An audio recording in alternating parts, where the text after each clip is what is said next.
Dans cette vidéo, nous allons voir 7 stratégies de manipulation qu'utilisent les pervers et perverses narcissiques pour vous mettre sous emprise parce que je crois que le discernement est la première étape de la libération ou de la reconstruction pour vous permettre enfin d'avancer. Donc je vais partager avec vous les grands principes qu'ils utilisent pour vous manipuler et vous mettre sous emprise et vous bloquer sur place. Avant d'aller plus loin, si vous n'êtes toujours pas abonné à cette chaîne YouTube et que vous me découvrez à travers cette vidéo, je vous invite maintenant à cliquer sur s'abonner si vous le désirez et sur la petite cloche de notification afin d'être tenu au courant de mes prochaines vidéos pour pouvoir vous aider et vous accompagner à vous libérer ou vous reconstruire le plus rapidement possible. Sachez également que j'ai fait un test parfaitement gratuit pour vous permettre d'identifier à 100% si aujourd'hui vous êtes sous l'emprise d'une relation toxique avec un pervers ou une perverse narcissique. Vous avez le lien juste en dessous de la description. Voyons tout de suite quelle est la première technique. Il n'y a pas d'ordre, ça va être des techniques qui sont utilisées en permanence, mais voyons le premier point que nous allons aborder dans cette vidéo et c'est la culpabilisation. Pourquoi? Parce que ce sentiment, cet état émotionnel de culpabilité crée une remise en question chez vous et va vous demander de changer vos plans, de changer votre attitude, vos actions, vos décisions.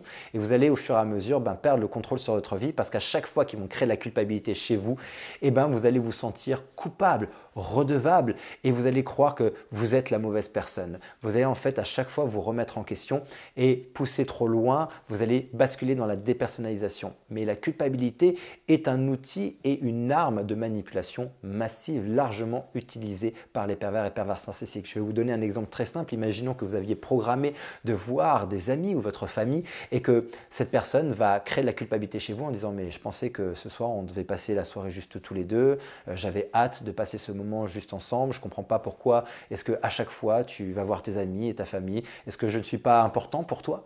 Imaginons que cette phrase crée de la culpabilité chez vous, qu'est-ce que vous allez faire? Vous allez peut-être vous priver d'un besoin qui est important pour vous, c'est de continuer à avoir des relations avec certains membres de votre famille, de vos amis. Et c'est comme ça que, insidieusement, ils vont commencer à vous éloigner et vous isoler des personnes qui comptent pour vous et d'un équilibre qui est important pour vous pour créer de l'harmonie, de la joie et de l'épanouissement dans votre vie. Voici ce que la culpabilité va créer. Et au fur et à mesure de la créer à tous les niveaux de votre vie, sur toutes les sphères de votre vie, vous allez commencer potentiellement à arrêter plein de choses que vous aimez faire et qui est important pour vous, pour au fur et à mesure faire en sorte de complètement vous replier sur vous et qu'il ou elle ne devienne plus que le seul et unique pilier de votre vie. Voici ce que la culpabilité peut amener à faire, mais elle peut amener également à faire plein d'autres choses, à agir contre vos besoins, contre vos envies, bref, finalement, c'est un outil pour vous modeler complètement à leur image. Mettez-moi des exemples dans les commentaires d'ailleurs de situations où vous avez vécu ça et qu'aujourd'hui peut-être vous êtes rongé par la culpabilité et ça vous empêche même peut-être aujourd'hui de quitter la relation parce que vous vous dites « si je quitte, il va se passer ceci, il va se passer cela, j'ai honte de ça, je me sens coupable parce qu'il m'a déjà dit, j'ai déjà essayé une fois de le quitter et finalement il m'a fait un scandale et il s'est mis à pleurer et vous avez vécu une scène comme ça où il était complètement désemparé, c'était du cinéma mais vous y avez adhéré et vous avez de la culpabilité de quitter la relation. Bref, la culpabilité est un véritable poison qui est infusé systématiquement par les grands pervers et perverses narcissiques, manipulateurs, manipulatrices. Le deuxième point, la deuxième stratégie de manipulation, c'est le gaslighting. Le gaslighting, c'est quoi? C'est le fait de transformer complètement la réalité, de vous faire passer pour folle ou pour fou, en créant des situations qui n'ont peut-être pas existé, vous faire croire que ça a existé, ou inversement, des situations qui ont existé, mais ils vont vous dire que ça n'a pas existé, que vous avez mal vu, vous avez mal entendu, qu'il n'a pas reçu ce SMS ou cette photo de cette personne avec qui il est en contact. D'ailleurs, il n'est pas en contact avec cette personne. Et que donc non, ce n'est pas vrai, ce n'est pas juste et que vous êtes en train de dérailler et il va attaquer votre santé mentale. Le gaslighting est effectivement une stratégie qui va faire en sorte de faire croire à l'autre que vous êtes complètement folle, vous êtes complètement fou, vous êtes en train de dérailler. Et vous allez peut-être même consulter pour ça et vous allez complètement remettre en question votre santé mentale et ça c'est du pain béni quand ils arrivent à faire ça parce que ça veut dire que vous êtes une fois de plus le problème et c'est normal, regarde, c'est toi qui consultes. Vous pouvez mettre dans les commentaires si vous avez déjà vécu ce genre de situation. Troisième point, troisième stratégie, c'est le chantage émotionnel et les ultimatums. C'est le fait de créer de la peur en fait. Par le chantage émotionnel, en créant de la peur, ils sont capables de vous contrôler. Et oui, une personne qui est capable de créer de la peur contrôle l'autre. Contrôle par si jamais tu fais quoi que ce soit, je prends les enfants et je quitte de pays, je change de pays. Ça peut être aussi si tu me fais ça, moi je te fais ceci. Bref, tout ce chantage qui va créer de la peur et qui va infuser de la peur vise à quoi? À vous contrôler et vous maîtriser.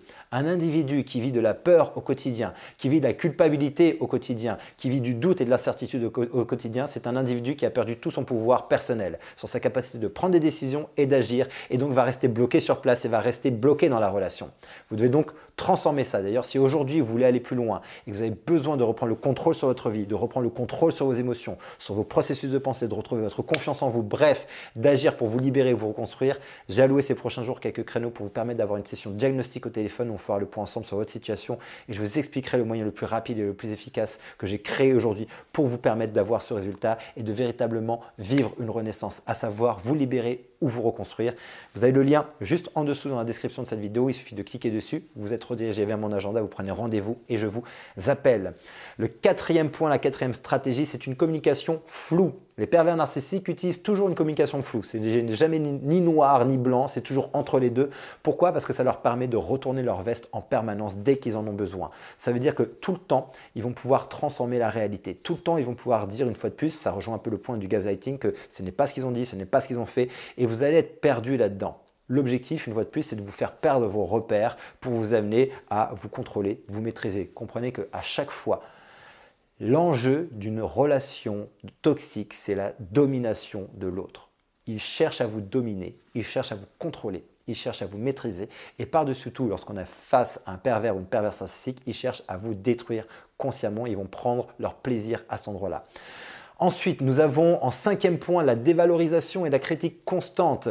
Et oui, à chaque fois qu'ils vont faire ça, ils vont vous critiquer, ils vont vous dévaloriser pour détruire votre estime de vous, votre confiance en vous.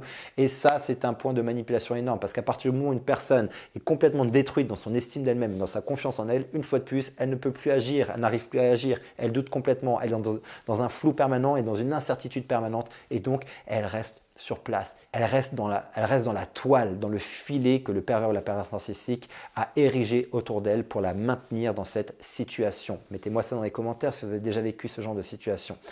Sixième point, c'est l'isolement social. Le fait de vous isoler est une stratégie de manipulation, tout simplement. Pourquoi? Parce que comme on l'a vu dans l'exemple que j'ai donné, si au fur et à mesure vous vous coupez de votre famille, de vos amis, de ce qui est important pour vous et qu'il ou elle devient le seul pilier de votre vie, la seule connexion à la relation humaine que vous pouvez avoir dans votre vie, eh bien ça va être un frein majeur pour vous libérer parce qu'après, vous allez commencer à avoir la peur que si je pars, je vais me retrouver toute seule. Si je pars, je vais en fait être dans le néant. C'est de l'inconnu, c'est du vide, c'est de la peur. Donc, je ne bouge pas. Donc, vous voyez que les pervers narcissiques agissent toujours sur les mêmes systèmes, les mêmes fonctionnements, les mêmes types de manipulation. Et l'enjeu est toujours la même chose, vous contrôler, vous dominer, vous maintenir et vous détruire. Le dernier point qu'on va pouvoir voir aujourd'hui, c'est la création, le septième et dernier point, c'est la création de scénarios où ils passent du mode victime au mode sauveur. C'est-à-dire que la plupart du temps, ils vont se faire passer pour des victimes. Pourquoi? Parce qu'une victime est hors de tout soupçon. Et lorsqu'on se fait passer pour une victime, notamment aux yeux de l'environnement, eh bien, c'est que je suis le gentil, vous êtes la méchante ou le méchant. Donc, vous passez pour le bourreau et ils se font passer pour la victime. Donc, ils inversent complètement les rôles. Mais ils vont aussi faire quelque chose d'encore plus pervers, c'est qu'ils vont vous pousser dans des situations où vous allez vous retrouver en situation où vous avez besoin d'aide et là, ils vont apparaître pour vous sauver de cette situation. Ça peut être au niveau professionnel comme personnel pour ensuite bien appuyer sur le fait que tu vois, tu as besoin de moi dans ta vie. Tu vois, sans moi, tu n'aurais jamais réussi. Tu n'aurais pas réussi à remonter la pente. Tu n'aurais pas réussi à monter ton entreprise. Tu n'aurais pas réussi à faire ceci ou à faire cela. Tu vois, j'avais raison. Tu vois, en gros, l'objectif derrière, c'est tu as besoin de moi et je suis là pour te sauver dans ta vie. D'ailleurs, souvent, les rencontres au départ, pas pour tout le monde, mais souvent ont été faites dans des moments de fragilité de la victime. Ça peut être la perte d'un travail, la perte d'une personne, dans une transition de vie un peu compliquée. Bref, un moment de fragilité où ils arrivent un petit peu en sauveur, en sauveuse, et d'un coup, ça vous a ramené une bouffée d'air, ça vous a ramené un peu de magie, un peu de piment dans votre vie et vous avez attaché ça comme grâce à lui ou grâce à elle, je suis allé mieux maintenant et maintenant je pouvais avancer. Ils vont régulièrement vous rappeler ça et vous mettre dans des situations où vous avez besoin de lui, vous avez besoin d'elle et ils vont vous le rappeler parce que derrière, ils veulent que vous ayez ce sentiment d'être redevable. Pareil, si vous avez des situations comme ça, des exemples, mettez ça dans les commentaires parce que c'est très important. Vos commentaires servent aux personnes qui regardent les vidéos à pouvoir élever leur niveau de discernement et comme je disais, Le premier niveau de la libération, c'est le niveau de discernement. Vous devez comprendre ce que vous vivez, mais ensuite vous devez avoir les outils sur comment on fait maintenant pour aller transformer votre système émotionnel, votre système de pensée, pour reprendre le contrôle sur votre vie, reprendre le contrôle sur votre pouvoir de décision, d'action et agir pour vous libérer ou vous reconstruire. J'espère que cette vidéo va vous aider et si c'est le cas, n'hésitez pas à me faire un petit pouce à la vidéo, à la partager à un maximum de personnes, à des personnes qui ont besoin d'entendre ces informations, peut-être à des personnes qui ont besoin aujourd'hui d'élever leur niveau de discernement pour les aider à y voir plus clair sur leur situation. Et si vous avez besoin d'aller plus loin, n'hésitez pas à prendre rendez-vous pour cette session de diagnostic. D'ici ma prochaine vidéo, mon prochain audio, surtout souvenez-vous et rappelez-vous, vous méritez d'être aimé, vous méritez d'être heureuse et d'être heureux et je vous dis à très bientôt.